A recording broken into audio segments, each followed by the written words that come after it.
Ụmụ afọ Igbo ndị jiri enyi wee chi ọzọ anya nabata unu n'oge Ugwumba.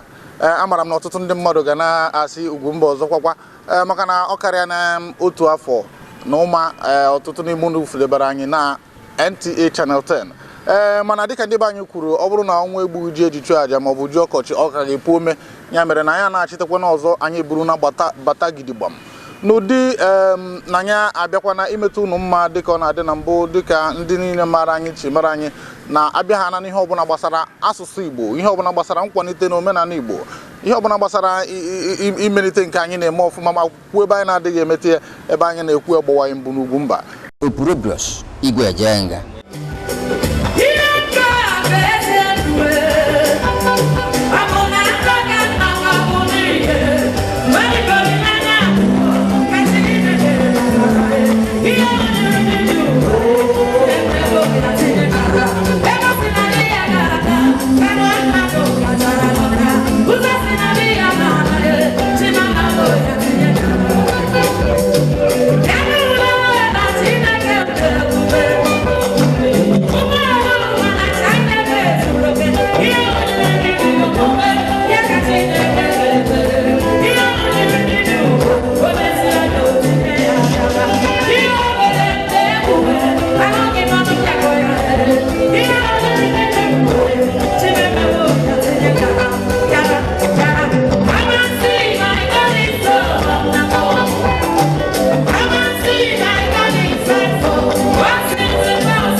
Ugwumba pụrụ iche nwa afọ ọbụla bụ onye na-asụ Igbo ga na-ele Ugwumba daalụ.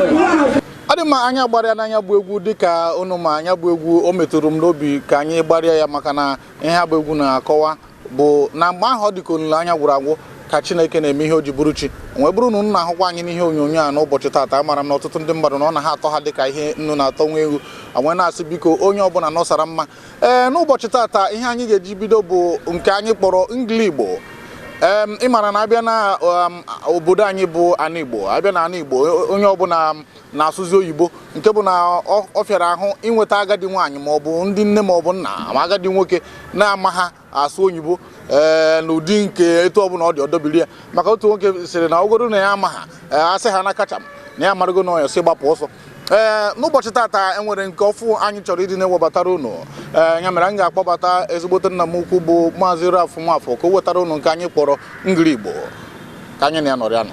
Yes, so anyị ka nọkwa na oge Ugwumba na NTA anyị na-akwụ ngiri Igbo a na-eme eme n'Igbo na onye na-asụ Igbo na-etinyekwa obere ngiri ka ndị mmadụ na-enwe ike na-aghọta ihe ị na-ekwu biko o nwere ihe m chọrọ ka ịgwata anyị n'Igbo ka kọwara ndị anyị n'Igbo. I want my client to send me his account number to credit him. Achọrọ m ka onye mụ na ya na-azụkọ ahịa sendere m akara ụlọakụ ya ka m kwere ya ụgwọ. Thank you very much. Sendere m akara ngiri Igbo. Achọrọ m ka onye mụ na ya na-emekọ ihe nke a na-akpọ n'oyibo bụ biznes ka o nwee ike nye m nọmba ya ka m nwee ike zie ihe nke a na-akpọ na ndị oyibo na-akpọ bank ka m nwee ike zie ya ozi. Achọrọ m ka mụ na ya na-azụkọ ahịa sendere m nọmba ya sụkwa m oyibo. Achọrọ m ka mụ na ya na-azụkọ ahịa sendere m akara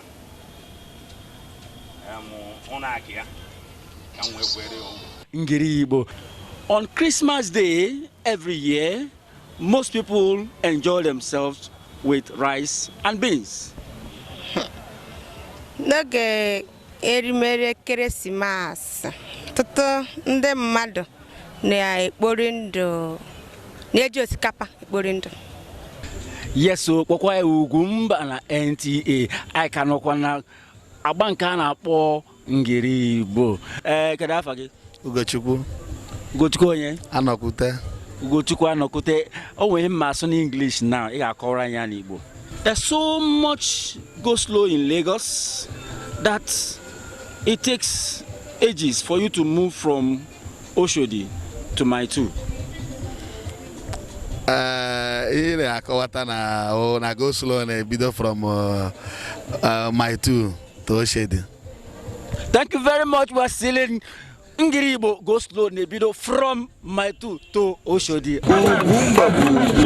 Dịka eso m na ndị na-asị ka a na-asụ Igbo ebe ọbụla maka na ine anya ịfụ na ndị Hausa na-asụbe ha ọfụma, ndị Yoruba amanyere na ha so na ndị gụrụ akwụkwọ karịa ebe ọ dị ukwuu na Naịjirịa. Ha na-eme mmemme ha na-asụ asụsụ be anyị bedị nke be anyị bụ ndị Igbo ọ dị ka onye asụghị izim na idim, ọ dị ka ọ bụ onye amaghị akwụkwọ.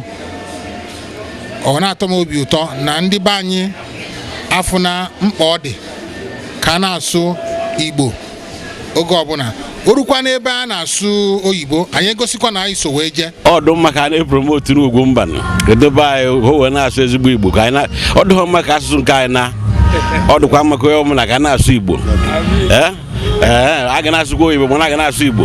A sị ọ bụrụ na m eburu m ozu onye ọzọ ọ dịka ọbụkwu nkwu etu anyị na ha ugbu a na-asị na onye asụtaghị amara m na ọ bụrụ m n'oge ka anyị zutekwara ikekwe m tupu ịsụcha ya bụ ihe ịsụ ha ịsụnye wọz ma ọ bụ and maka na gịnị ya bụ oyibo aba n'anya ọnụ mana ihe anyị na-ekwu abụghị mmadụ asụ n'oyibo chacha ihe anyị na-ekwu bụ dịka nna m ukwu onyeisi ụlọ mmebi iwu Naịjirịa na mgbe gara aga bụ Chief Ken Nnamani kwuru asụtụkwa oyibo chisụta Igbo ya mere anyị ekene maazị Ralph Nwafọ na nke ahụ akpọrọ Ngiri Igbo. Izuụka na-abịa abịa ọ ga-abịakwa ọzọ.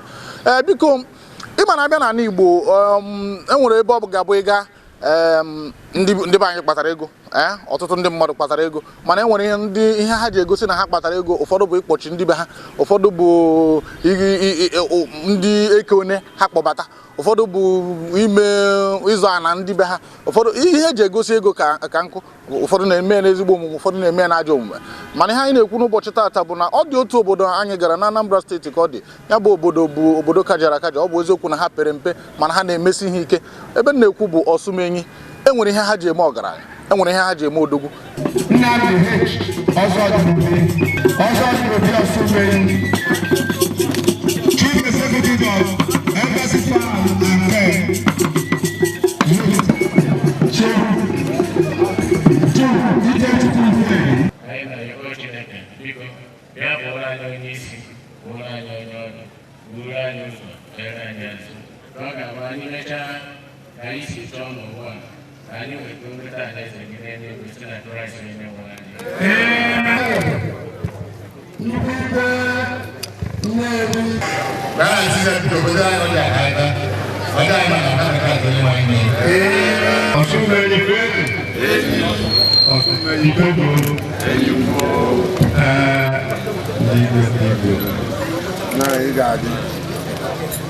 The chairman of the occasion,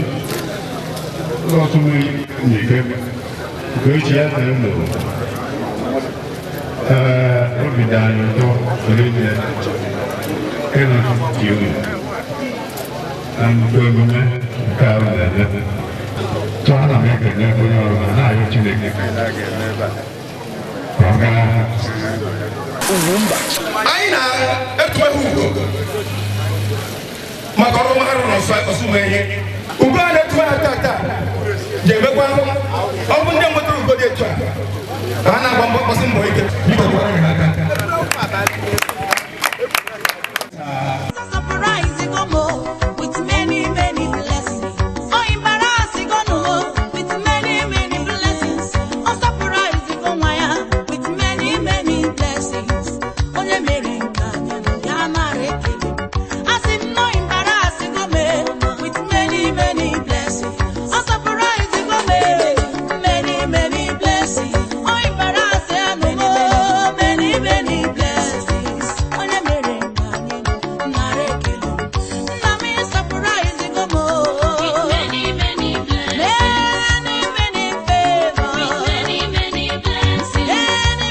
I want so many legends, and in particular, have an ordeal. Can you hear this award? I ask you, out of the good came out of swimming. Okay,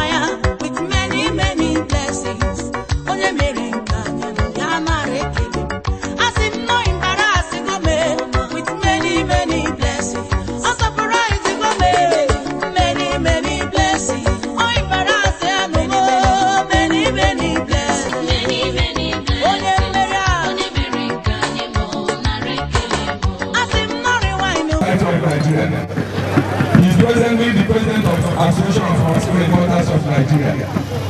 He was formerly made the fellow of the Pharmaceutical Society of Nigeria. And also recently he got the prestigious fellowship of Nigeria Academy of Pharmacy.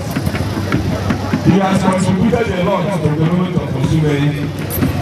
He built 2 stretches of road in his village, and he is known to be giving free drugs to Ọsụmenyi indigenous. He has been doing this for the past 6 years. So if you are Ọsụmenyi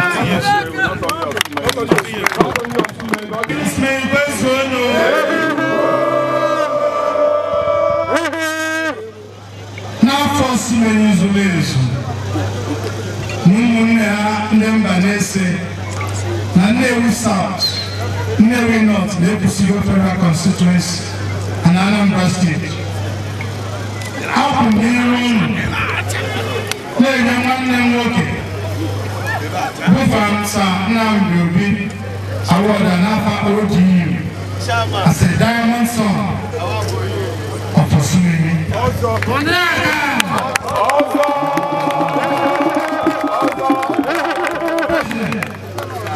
Thank you for recognizing him.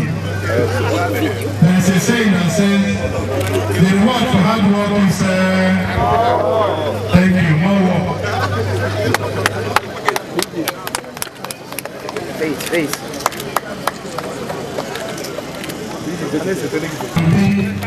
In recognition of their developmental project and human skill development in Osunemi community.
Award nke a bụ Diamond Citizens Award.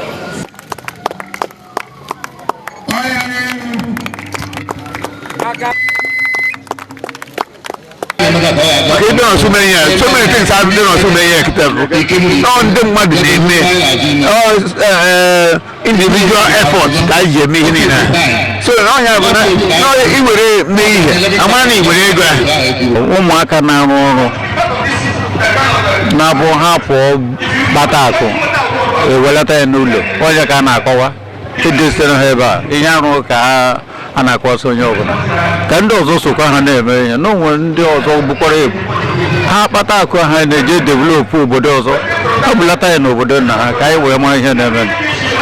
Ọ bụ nnukwu mmemme iji gosi na ihe ndị mere ihe mere na-atọ obodo ụtọ n'obi hinne. So ụmụaka anyị ndị ọ na-emetụ n'obi si na ya ama na-agazi n'iro jọrọ njọ. They devoted ha wepụtara ego ha wee take ota so many places na-etekwa na-aga ọbụna kịta o nwere ebe a na-akpụcha na-akwado itekwa kota akpọ omenyi mgbe a bụ onye beziri ebe a o si amichi si ha amichi adazi ndị obeledu ha niile bụ ofu ụmụnne wichida so nye nwere onwe dị ebe a settle down so ọ bịaruo bụrụ onye siri ike bụrụ onye na-emesi ihe ike bụrụ onye na-achịkwa obodo so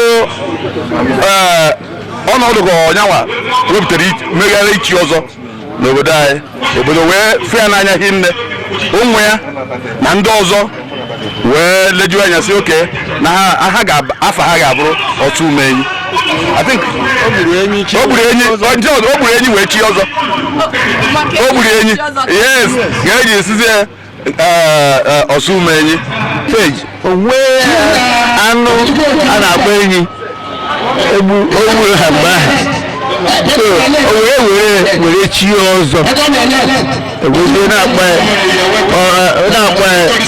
ume enyi ihe eji mara anyị ebe a bụ ịzụ ahịa building materials all building materials both electrical and other building materials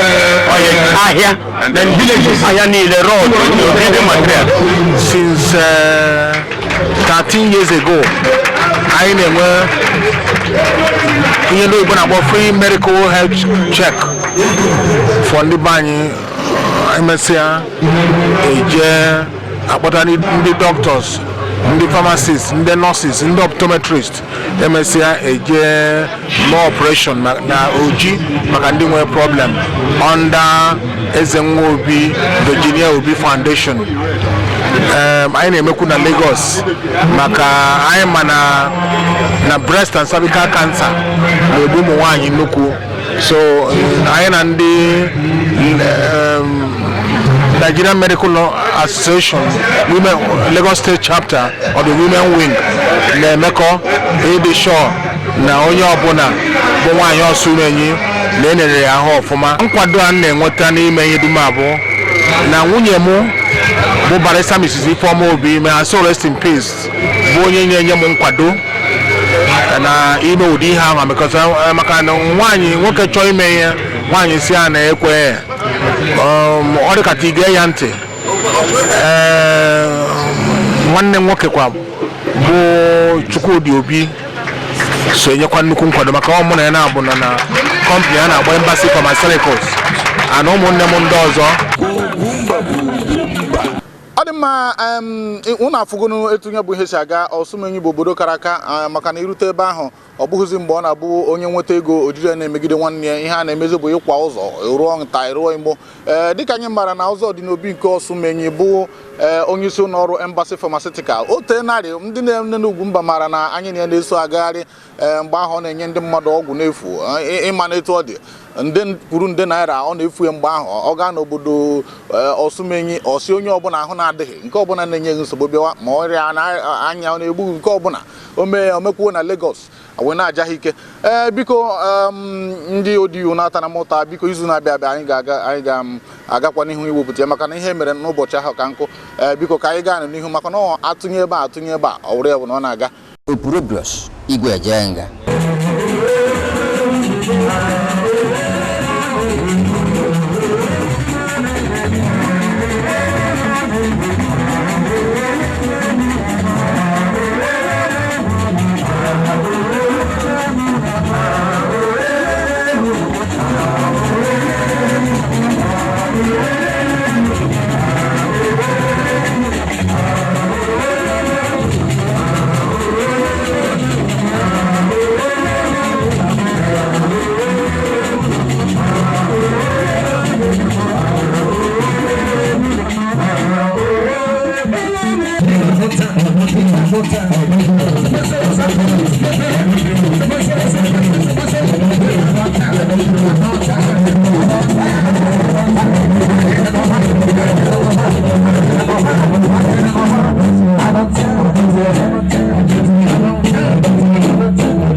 na ọ bụrụ na ị chọrọ ịgbasa ozi n'ebe ọ ga-ada ụda n'ụdị ọbụla n'asụsụ Igbo ebe ị ga-abịa bụ n'Ugwumba, ị ga-afụ akara ekwentị ka ọ na-agafe. Ị ga-afụ akara ekwentị anyị. Ọ bụrụ na ị kpọọ anyị na akara ekwentị ahụ, ị ga-ama na anyị ga-abịa ka anyị na gị kparịa. Ọ dị ọtụtụ ihe unu mara na anyị na-ewepụta mbụ, nwekwara ọtụtụ ihe ọzọ anyị ga-ewepụta ugbu a, ihe dịka ekene ndị ahịa, ihe dịka isi na-eme gbasaa ozi ihe gbasara mmemme unu na ọ bụ ihe ọbụla unu na-eme iji kwalite ihe gbasara asụsụ na omenala Igbo nakwa mmekọrịta nke mmadụ na ibe ya.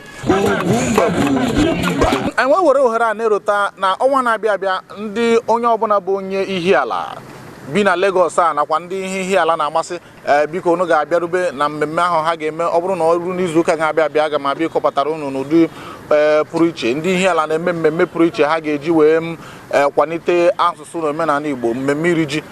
Izu ụka na-abịa abịa unu ga-anụ nke tọrọ bịa ti.